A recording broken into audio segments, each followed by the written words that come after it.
आमरीत भी देखी आपने, उस वक्त आपने बीबी शहीद को सपोर्ट किया, आपने मुस्लिम लीग ज्वाइन की, उसके बाद आप पीटीआई में आए, अब आप मुस्लिम लीग पाकिस्तान में आए, 2 दफ़ा गवर्नर रहे।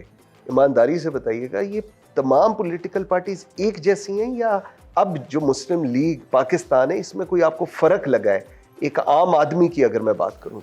देखें, सच्ची बात तो ये है कि इनमें सारी कदरें मुश्तरक हैं।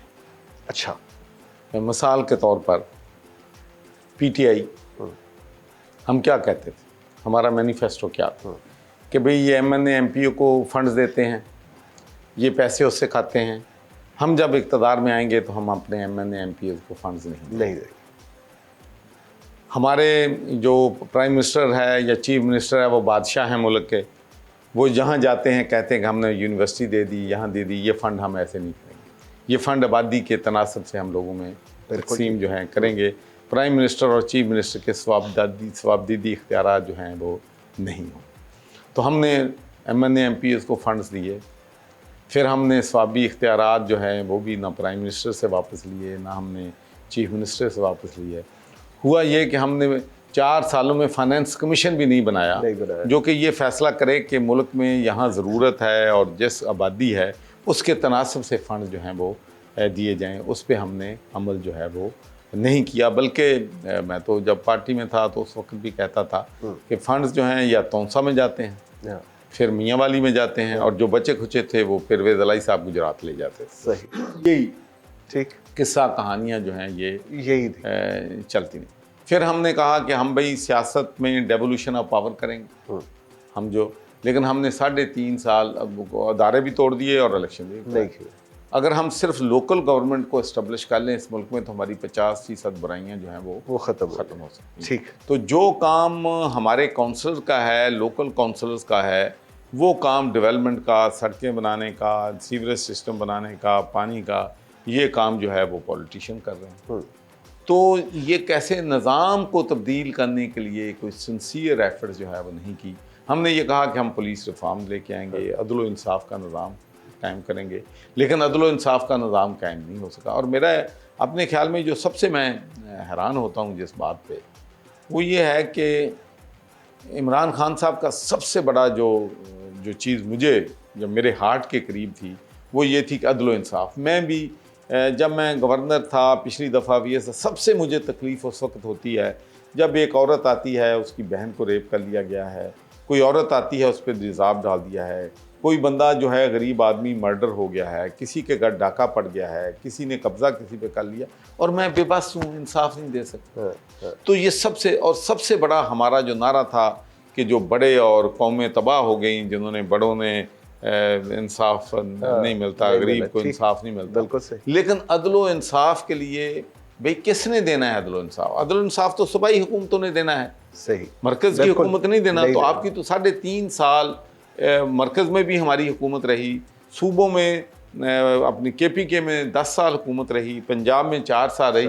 अदलो इंसाफ और पुलिस रिफॉर्म्स की तरफ एक कदम हम नहीं उठा चुके, बल्कि चीज़ें बद से बदतर हैं। जो रिश्वत काम जो थाने में, कचहरी में, पटवारी जो काम 5,000 में करता था उसकी फ़ीस 15-20 हज़ार जो है वो बढ़ गई, करप्शन का लेवल बढ़ गया। तो कोई हम लोगों को रिलीफ जो है वो नहीं दे सकते, और सारा ये मिस मैनेजमेंट, इनकम्पिटेंट और करप्शन जिस पे पाकिस्तान तहरीक इंसाफ जो है गुड गवर्नेंस नहीं दे सकते। अच्छा चौधरी साहब, आप गवर्नर रहे 2 दफ़ा, जो बाय वर्च्यू ऑफ दैट आप चांसलर भी थे, और एक बड़ा जो मुश्किल सवाल है वो ये है कि जो हमारा प्राइवेट स्कूल सिस्टम है और जो हमारा गवर्नमेंट स्कूल सिस्टम है उसमें ज़मीन आसमान का फ़र्क है।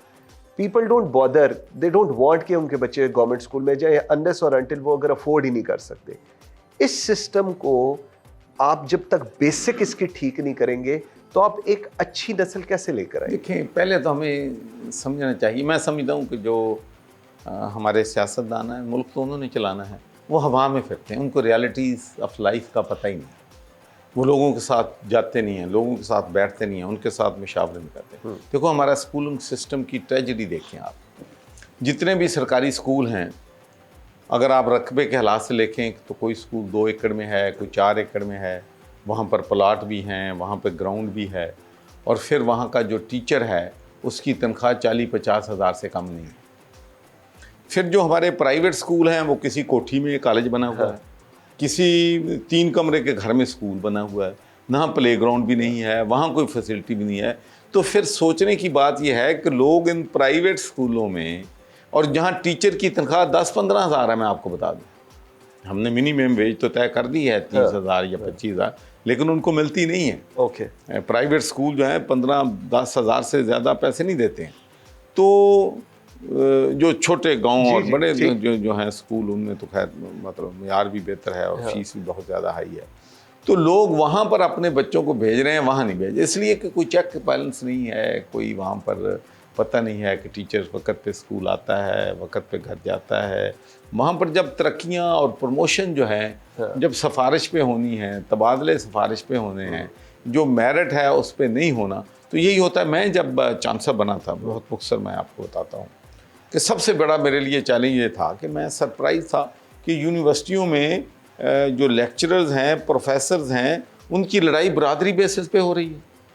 कि फ़लाँ बरादरी का वाइस चांसलर, उसको जी बेनिफिट हो रहा है, वो अपनी बरादरी के लोगों को जो है, और 1 से दर्जन से ज़्यादा यूनिवर्सिटी में एक्टिव वाइस चांसलर लगे हुए हैं, एक्टिंग वहाँ पर रजिस्ट्रार हैं, एक्टिंग वहाँ पर ट्रेजर है। भाई क्या तमाशा बना हुआ। तो मैंने एक फ़ैसला किया कि गवर्नर मैं रहूँ ना रहूँ, लेकिन जब तक मैं गवर्नर हूँ, वाइस चांसलर और तमाम वहाँ का जो स्टाफ है, चाहे वो ट्रेजर है, यहाँ पर वो डीन है, चाहे वो रजिस्ट्रार है, वो मेरिट पे लगेगा। ठीक। तो मैंने मेरिट इम्प्लीमेंट किया, अल्लाह का शुक्र है कि कोई प्रेशर मैंने नहीं लिया। 20 चांसलर मैंने अपॉइंट किए हैं, एक भी चांसलर वाइस चांसलर मैं मेरिट के बगैर नहीं किया। और आगे फिर उनको भी मैंने चेक ऑन बैलेंस रखा। मिसाल के तौर पर वो क्या करते थे कि वो 100 नंबर है अगर, तो उसमें से 60 वो इंटरव्यू के रख लेते थे, 40 नंबर क्वालिफिकेशन, एक्सपीरियंस, आपने मैट्रिक में कितने लिए थे नंबर, बीए में कितने लिए थे, वो रखते। मैंने इसको चेंज किया। मैंने कहा भाई ये कैसे हो सकता है, आप 20% नंबर रखें, बाकी सारे क्वालिफिकेशन, एक्सपीरियंस और उसकी जो कारकर्दगी है उस पर जांचें लोगों। तो उसका नतीजा ये हुआ है कि ये बरादरीज़म के फड्डे और दूसरे रौले सारे यूनिवर्सिटियों में ख़त्म हो गए ने। और अल्लाह दे फजल नाल साड़ियाँ पंजाब की जो यूनिवर्सिटीज़ हैं वो दुनिया की 500 यूनिवर्सिटी में की रेस में शामिल हो गई हैं। तो ये मेरिट अगर हम इंट्रोड्यूस कर दें अपने मुल्क में, ये जो ना करें कि जो मेरी चापलूसी करता है, इसी तरीके से जो पार्टियों में भी प्रमोशन इसी पे होती है, मैं आपको परफॉर्मेंस पे नहीं होती। अगर आप खुशामदी अच्छे हैं, आपको पता है कि बास को जो बात सुनना चाहता है वो बास करते हैं। बात बड़े तो इतने अब सियाने हैं कि वो बास की बॉडी लैंग्वेज देख के पता चलते जाता है उनको कि बॉस क्या सुनना चाहते हैं, और वो ही कहते हैं जो बास सुनना चाहते हैं। उनकी तरक्की होती है। जो सच बोलेगा मेरी तरह किसी पार्टी में अकोमोडेट ही नहीं हो सकता।